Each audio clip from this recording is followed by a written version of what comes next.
On our Thursday episode of Locked On Raptors, we make the bold decision to talk about Immanuel Quickley, the player, and not Immanuel Quickley, the contract. What a novel concept.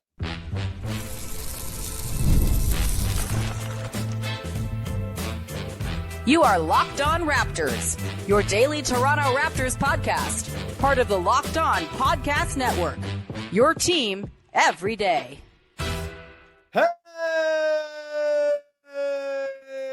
what's going on? And welcome to another episode of Locked On Raptors, part of the Locked On Podcast Network, your team every day. It is Thursday, August the 14th, and I'm your host, Sean Woodley. I've been covering the Toronto Raptors now for 11 seasons on various platforms. You can find all my work over on Blue Sky. You can find the show on Instagram. You can join us in the Locked On Raptors Discord server, link in the description of the podcast. People still talking ball in the middle of August. They all need to go outside, but you can be one of these freaks who doesn't go outside by joining the Discord. It's 100% free. Again, link in the description of the podcast as always. And today's show is brought to you by our friends at FanDuel. Football season's around the corner.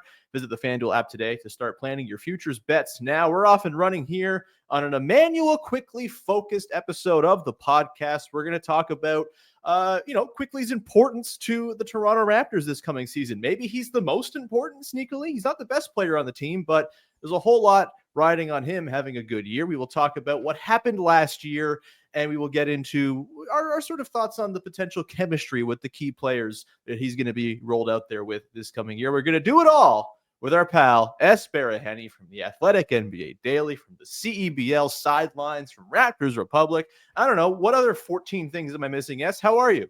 It really does feel like 14 things sometimes. And I mean, we were talking about this offline, but I am relishing in the fact that I have absolutely nothing to do for the next month. Hell yeah. I can't wait to just sit on my butt and do nothing, which is going to be great. But I am excited to podcast with you, talk about Immanuel Quickley in August. Let's cook. Let's talk about IQ. Yeah, let's do it. And we're not going to talk about how Immanuel Quickley's contract is keeping Cam Thomas from getting paid. I can promise you that. Don't care. Sorry to Cam Thomas. Get a better agent. I don't know. Let's talk about Quickley, the basketball player. And I think this sort of where I want to start with this, S, is I'm kind of, you're in the process of sort of imagining what the team is going to look like. You start going back and watching some film from last year and piecing the pieces together. Obviously, there's a gigantic piece that we haven't seen play with the rest of the team and Brandon Ingram. So It makes the projection a little bit difficult here. But, I'm not sitting here saying Immanuel Quickley is the best player on the team by any means, but I do think there's a real case to be made that he is, in fact, the most important player on the team for making this team function this coming year. And I think the reasons are kind of obvious. He's one of the very few people who can dribble the basketball. He is one of the very few people who can shoot threes at volume and accuracy. And I just think he's also a guy who his off-ball play is a real strength of his game, which is maybe not something you'd say about some of the other players on this team. And so I think his sort of blend of on and off ball effectiveness is going to be really key to this team functioning properly on the floor. I think he's going to run a lot of second units with bench guys and maybe Jakob Poeltl and sort of shooters in between. I think there's going to be a lot of him featured as sort of the backbone of the offense. And then I also think there's going to be a lot of him flying around off ball and using his gravity to create opportunities for others. I just think if Immanuel Quickley is good this year, the Toronto Raptors stand a chance of being pretty good. If he's not, things could get real grim real fast. And obviously the injury stuff from last year plagued everything and sort of clouds the entire perception of him as a player. I think that's dumb. Injured does not equal bad. Put it in a penny in the jar. I've said that a million times over the course of the last year.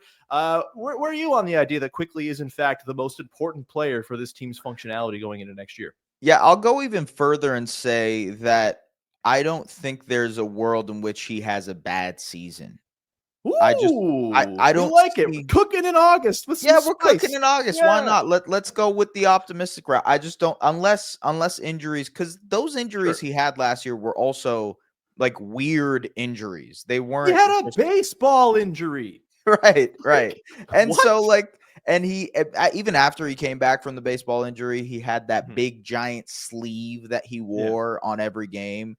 Not to say that that's some sort of excuse. He actually ended up shooting the ball pretty well, but generally some weird injuries. So to your point about injuries do not equal bad. I agree there. And I think for the most part, he is going to stand to benefit from the presence of a player like Brandon Ingram, probably more than anybody, just Mhm. because of what you said in terms of his off-ball capabilities. And also, like, he is the only guy on this team that is actually good at pull-up threes. The Yes. only guy, the only player on an NBA roster in 2024, 2025 that can shoot pull-up threes. I have the number here. Last season, he took 3.4 attempts, shot 39%, and basically of players that have shot more than 3 threes last season, more than 3 pull-up threes, I should say, he was Mhm. top 5. So, like, Yeah. he a very, very proficient pull-up shooter. He's also good off of the catch. That is what makes him sort of the linchpin of what they want to do offensively with everything, because he connects any lineup with basically, I mean, the fluidity that he provides flexibility-wise with their lineups. That's why he's so important, to your point. Yeah, and I just think like, yeah, the gravity, the pull-up shooting, as you mentioned, and I do think I know there's this sort of perception of him. He doesn't got a great handle. He picks up the dribble too easily. He kind of gets himself on an island at times. Like, yeah, that's been a part of his game in the past. I just Yep. kind of think maybe people didn't watch the back part of the Raptors season last year because he was in fact quite good and made some real strides with the handle, with the playmaking. I know Yep. he's not this guy who is like drawing, all the bucket loads of help every single time he drives, but he is Yep. someone who can get into the teeth of the defense. He is a very good drive and kick player. And I think that's particularly important on this team, which is really all about turning one advantage into a better advantage into a better advantage, right? And I think Mhm. he's the guy more than anybody else who can get that first advantage, even if it's not like a glaring, oh man, he's got home free.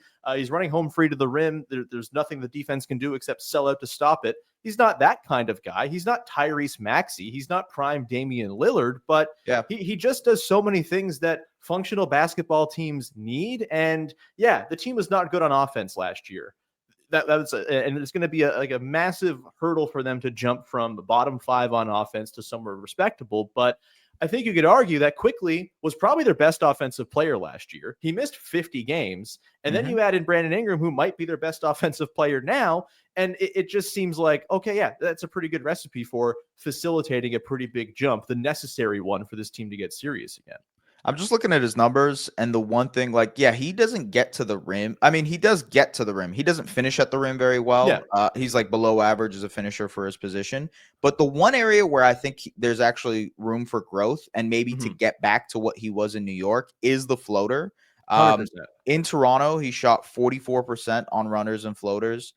Basically, throughout his career, if you look in New York, he's like 55% and above. Mhm. So that's a huge jump, in my opinion. That's a huge difference to be able to knock down floaters at like a 55, 60% rate versus 44.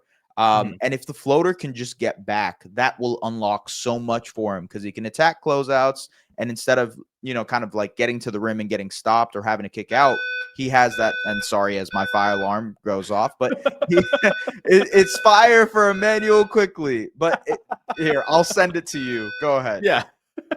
Yeah, as hopefully doesn't have to evacuate his house. I just to that point, the floater is something that, yeah, I think we did start to see some signs of life of it last year too. He shot 40% from short mid range last year. Not incredible, but better than where he was at in the back part of the year after the trade.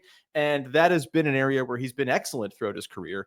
Top 20 to 15 percentile in short mid range, in the couple seasons prior to coming to Toronto. I just think there is a lot more for him to give with a full season. And I want to get into some of the ways in which he, I think last year showed genuine strides as a playmaker, as a guy who can have the keys to the offense, at least for stretches. Maybe he was overextended having to do all of it for sure. Yeah. But I do think there are things that he just does that no one else on this team does that are really valuable, really important. Again, playing functional offensive basketball. We're going to get into those things coming up in just 1 second and talk about the stuff that Immanuel Quickley can do as opposed to the things he can't.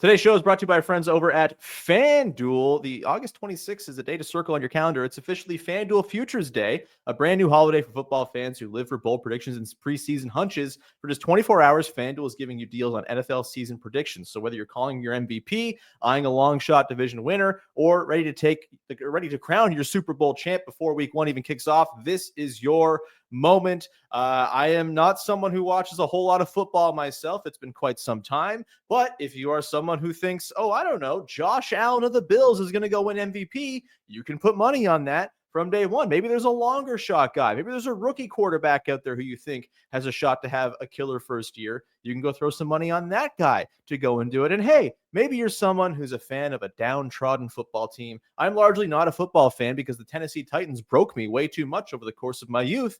But maybe if I was to get back into it, throw a little money on the Titans. I know they just had the first overall pick. Does that matter? I don't know. But maybe they have the Cinderella run in them. You can throw some money on a long shot, and maybe you pay off in a few months' time once the Super Bowl takes place. Visit the FanDuel app today and start planning your futures bets now, because Futures Day is one day and one day only. FanDuel, play your game. That's August 26th on the FanDuel app. Go check it out.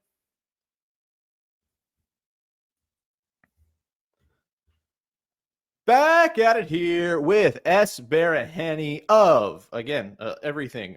The Athletic NBA No Daily. fire alarm this time. Yay! We're clear from the fire. This is good. I'm glad you did not have to evacuate the premises. Let's, like I said, before the break, I do think because of the contract that Quickley got paid last summer, which we love talking about Immanuel Quickley's contract. It's so fun and cool. Love to talk about it. It's just like the most engaging thing anyone can talk about in basketball media.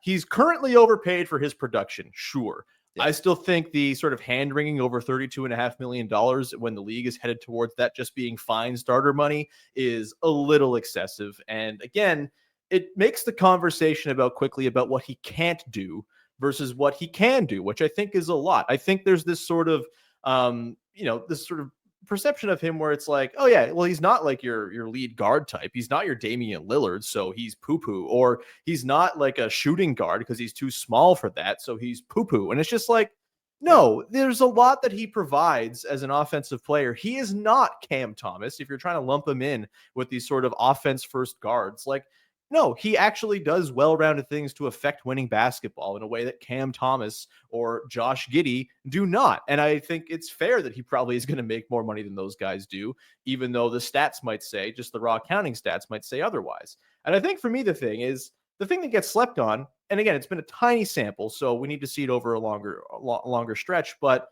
Immanuel Quickley scaled up last year and has scaled up since coming to Toronto, from being this sort of six-man bench guy who played against second units to being the lead guard on a team.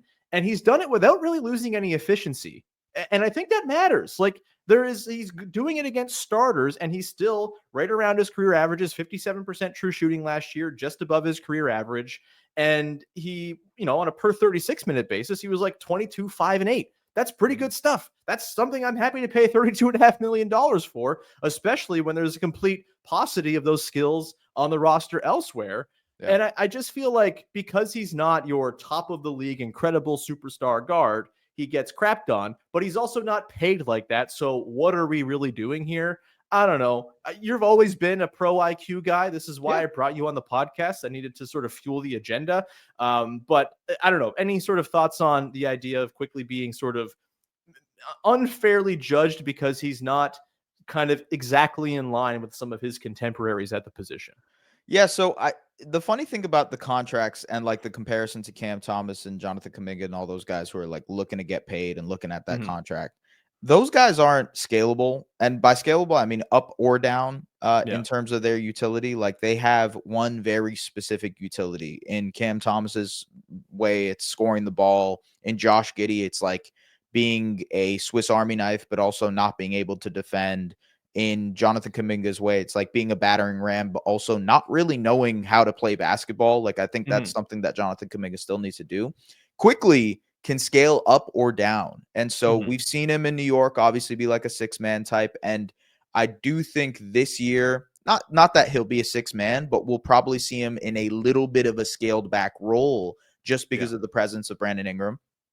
And then in certain situations, like you mentioned earlier with the bench lineups, like he can really thrive and be a pick and roll playmaker for you, be a pick and roll facilitator, especially because of the pull-up shooting that he provides. So, I mean, just scalability wise, he's so much more versatile in the modern NBA compared to some of these other guys that we're talking about. And also, I think the main question for me, and this is not, it's funny, we're talking about like what he can do versus what he can't do. I guess the main question I have for him moving forward is just defensively, how tenable he's going to be, because I think he, for all his like, he is good as a team defender and he understands scheme very, very well. So he's good at pressuring the ball. He's good at using his length off of the ball, but he's still small. You know, he's still like a guy who's like working on his strength. So in isolations, he can get bullied a little bit. And so I wonder how tenable that is in the modern NBA when we see guard and point of attack defense being that much more important, as we've seen in OKC and Indiana, et cetera, et cetera. That's just like a personal question I have for him moving forward.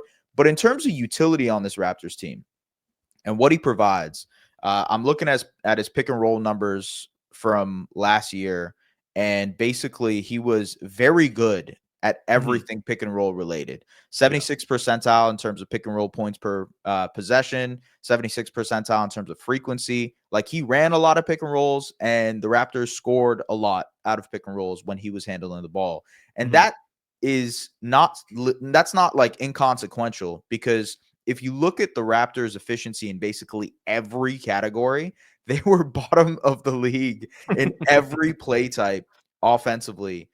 They didn't run a ton of pick and roll. They've been bottom 10 in pick and roll frequency for the last 2 years. I'm very curious if that changes because Brandon Ingram is a high frequency pick and roll player, because Quickley is a good pick and roll player. And I think the machinations of him being used as a screener for Scottie Barnes, being used as a screener for Brandon Ingram, that's another aspect that they can play with a lot more. And so, like, Quickley just adds a level of versatility to this team. I remember I am high on IQ, because when he got traded, I was like, this is a guy who's going to maybe be an all-star. And who knows if that is possible. Obviously the amount of talent on this team now, maybe he doesn't have the usage necessary to get to all-star level. But in terms of like impact, I could see him being very, very impactful on this Raptors team, just because of what he provides for a team that doesn't necessarily have it elsewhere.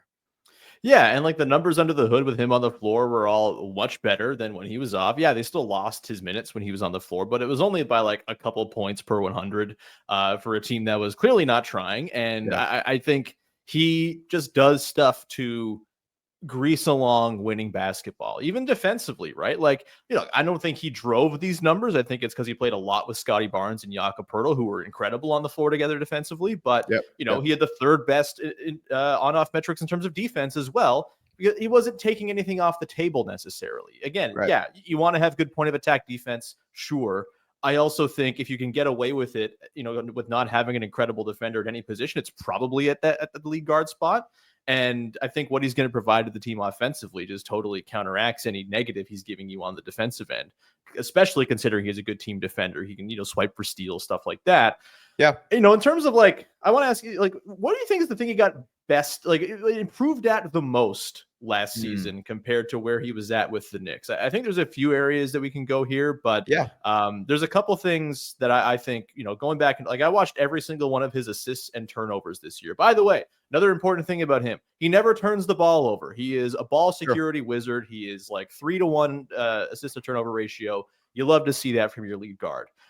Going back and watching all his assists, all his turnovers, a lot of his playmaking, opportunities, there's a few things I think that kind of pop off the screen. I'm curious if there's anything for you that stood out as like, oh yeah, that like tangibly did get better for him last year. I would probably say the pick and roll playmaking, like especially when he was paired with Jakob Poeltl, like good screener. So he's able to get downhill more often, again, drive the ball, make decisions off of the go. And I think that's probably the thing that's like evolving for him. It's not perfect yet, but on the go decision-making with a live dribble is really, really important to what Quickley will eventually be. It's funny because I kind of liken it to Fred VanVleet post-championship, where it was like you saw every year he got a little bit better at on-the-go playmaking. And now you see, I mean, he was one of the engines for the Rockets offense last year, right? So I think generally you see small improvements in those areas every season, and it gets to the point where you're like, okay, now this guy can be a real lead guard for you. But it takes time. It is a lot about like being in the film room, understanding reads. And I think that's probably the big thing that we saw from him is the playmaking, is the pick and roll playmaking, and like using that as a threat for the Raptors offensively.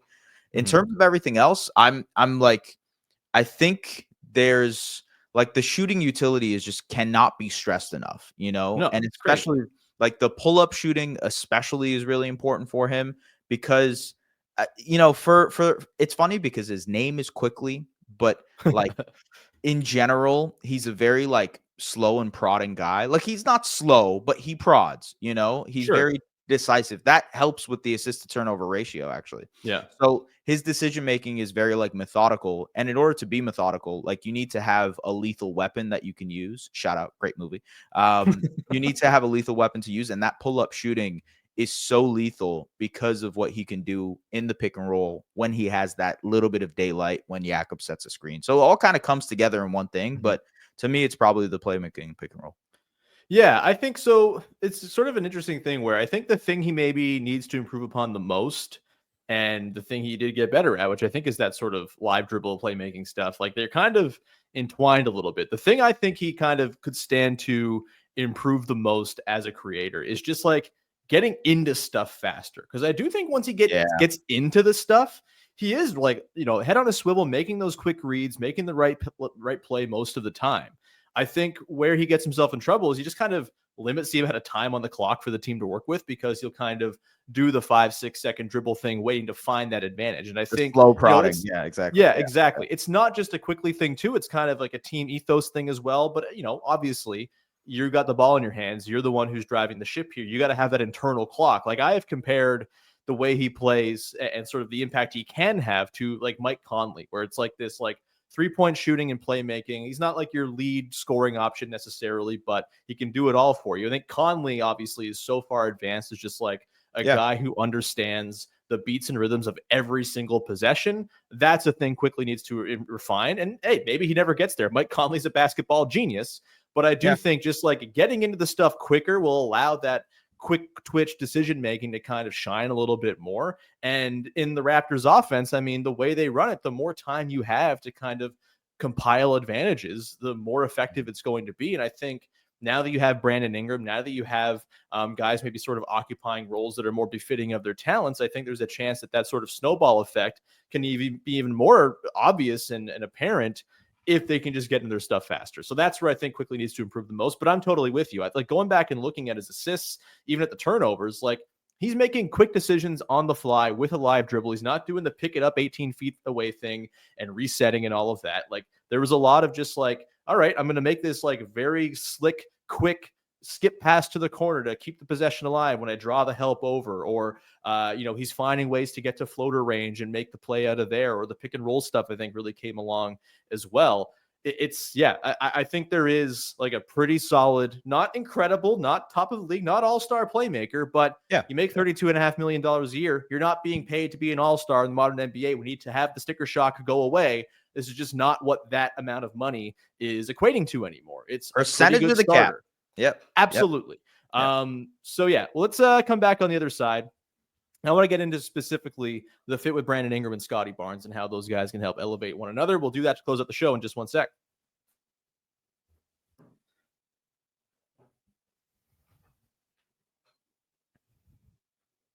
All right, back at it here with Es Baraheni from the Athletic, NBA Daily, and Raptors Republic, and the CEBL, and all over the damn place. And let's get into the Scottie, Quickley, Ingram Triforce, if you will, because those three guys I think are going to carry the day for this offense at the end of the day. RJ Barrett's in there too. I think RJ Barrett's kind of the sore thumb fit with that group, and I think they'll probably stagger to that effect pretty like aggressively, I think is kind of what it's going to be. But I do think the sort of meshing of skills between Quickley, Ingram, and Barnes is quite nice. Obviously, a big storyline for last year that we kind of didn't really get a full look at because of the false start upon false start for Quickley to start the year was the sort of long game of bringing along IQ and Barnes's chemistry. What did you make of the strides they did or did not make last year in terms of their connection? And What are you looking for from them this coming season? And what can a healthy Quickley, you think, provide to sort of elevate what Scottie Barnes is doing? Yeah, the Raptors did not use Scottie as screener that often last year, Yeah. just because he was so on the ball and like the use, he even talked about it, like they were experimenting a ton with what he could do on the ball, and so they didn't really necessarily have him be utilized as a screener, be utilized as an off-ball player. I imagine we see much more of that next season, just because of Brandon Ingram, but also because of Immanuel Quickley, and also they didn't run, so they. Even when they had IQ roaming off ball, they didn't really have him be utilized as a screener for Scottie. It was more frequently Grady. Jacoby had it a few times, but if I'd have to check the numbers, but I feel like Quickley would probably be third in the pecking order in terms of being used as a screener for Scottie. And that probably needs to change. And I think it will because of Brandon Ingram, because now you have a secondary ball handler, wing type, who also could use those screens.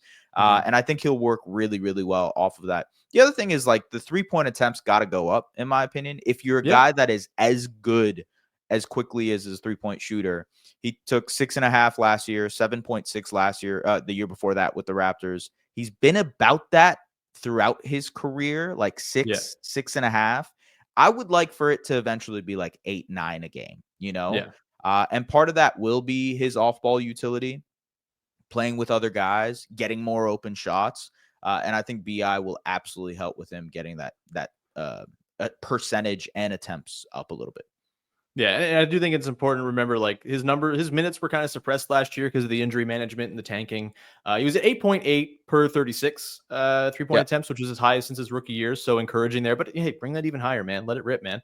And I do think, like, they're just going to be better looks for him with Brandon Ingram on the floor as well. And I do think, again, they're going to unlock a lot of that off-ball stuff for him too, where I think that's frankly where he can get like a huge portion of that volume. You know, the pull-up stuff is great. It's not always the easiest to get that shot off, especially when it's being game planned for and you have a bit of a slower release like IQ does. Though I do think the release thing is kind of maybe a little overblown with him. Like, stuff goes in, he puts it up a lot. Like, he's an elite shooter the way it operates, right? This is pretty crazy. So I'm just looking at the numbers now while we talk. Okay, so catch and shoot numbers last year for Immanuel Quickley, 38% total on 116 attempts. Yeah. But then if you look a little bit closer, on guarded catch and shoot threes, he shot 22%. On unguarded catch and shoot threes, he shot 45%. So, like, very, very good when he has daylight. And I do think BI will be able to provide him a little bit more daylight to be able to create those shots. We actually saw it when BI used to play with Trey Murphy and with Herb Jones. Like, they would get tons of open corner threes and above the break threes. And, like, those guys are bigger, so they do have more opportunity to just rise up over the competition. But I think Quickley can do the exact same. So just more of that, please. Yeah. You know? Totally. And I think, like, you know, to the point of him being used as a screener more often, like, we saw it. It totally unlocks things when he's, like, doing the ghost screen thing and flaring to the wing, or you can run split actions with him. Like, he is just, like, he's a guy that teams are terrified of. And I think he can be someone who can create advantages for others elsewhere, even when he's not on the ball, because of that gravity. It's a nice skill to have. Hopefully he can play lots of games. I think he probably will, because he played 73 games a year before last season was the outlier bad season from hell. Yeah. Just a weird year for him. And honestly, started off as poorly as it possibly could have, with an ass crunching on opening night. Like, I think that was, you know, to compound all the contract conversations with the year that he had didn't help. You know, if it was just like, hey, he played 82 games and the Raptors tanked and, like, he had a good year, I don't think we'd be having this referendum about his contract. It really is just because of the injuries and how it kind of followed up on the contract stuff. That's why it's kind of unfortunate, you know? Injured does not equal bad. Money in the jar. One of the things, kind of going back and watching his assists, a thing that stood out to me is, like, maybe a secret good skill of Quickley's that's going to, I think, be even more important this year as Scottie Barnes kind of transitions to a bit of a different role. Quickley's kind of an awesome entry passer going back. Like, there's a lot of just, like, beautifully lofted in, delicate, like, perfectly in the pocket entry passes on the tape to Scottie Barnes in particular. And I think As Scottie probably operates a little bit more from the post this season, I think we're going to see a lot of small ball with him at the 5, where he's going to get to kind of clear out and do his thing from the elbows. Like, I think that is a low key, pretty important skill, the lost art of the entry pass. Another thing that stood out to me too, and just sort of thinking about Quickley and Brandon Ingram, there's a whole lot of that sort of pitch play where it's kind of semi-transition and Quickley pitches it back to Scottie and he bricks a straightaway 3. Like, I think you put Ingram in that position and you just kind of work those two in a 2-man game a little more often.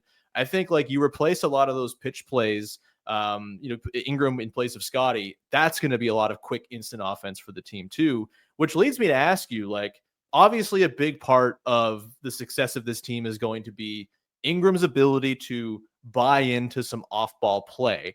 Sure. How do you think Quickley is going to inform whether that goes smoothly or not? Because I think that's a pretty big component of what Quickley can provide to this team.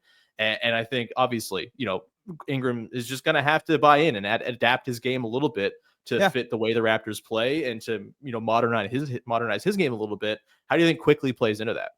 Just on the Ingram note, like I think the catch and shoot volume will be there. Like if I tweeted this a while ago, but like 70% of BI's 3-point attempts throughout his career have been catch and shoot attempts, and he shot 40% on those. The reason he's a damn good shooter, man. He's a damn good shooter. Really good shooter. The issue there is that his catch and shoot volume every year has gone down, and that's partially because of scheme. That's partially because the Pelicans have put the ball in his hands more often. That he's been a pick and roll playmaker more often, so he has to be a pull up shooter. But I do think he will have more time off ball just to be, because the Raptors are all about quick decision making, 0.5 offense, et cetera, et cetera. You'll just be able to move off of the ball more often. To the Quickley point, I think it'll be very, very important for him to not only pressure the defense from above the break, but also weaponize the corners. And I think it's very important for a creator like Brandon Ingram to have shooters out in the corners that he can rely on, because they are like genuinely release valves for him. So he's operating in the middle of the floor most of the time.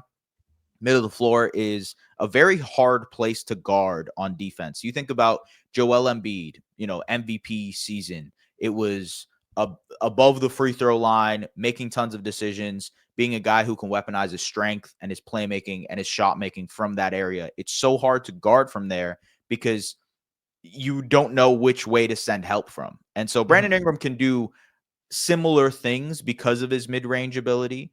Pascal Siakam was very similar in that realm because he could catch it in that area, and it was hard to double. You didn't know where to send doubles from, and so it created a lot of opportunities for Fred VanVleet.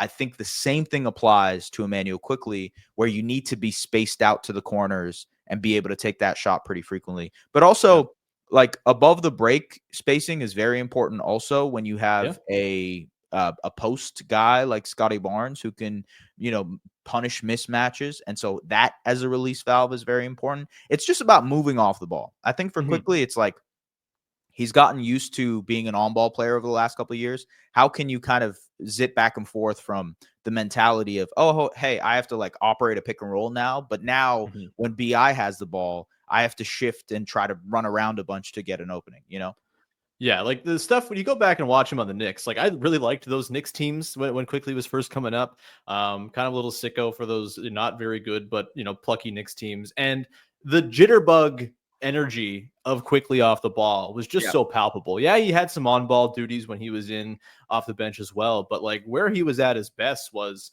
he gets rid of the ball and all of a sudden he appears on the weak side corner and he's banging a 3 on you out of nowhere because he's fast, he's elusive, he can get around screens.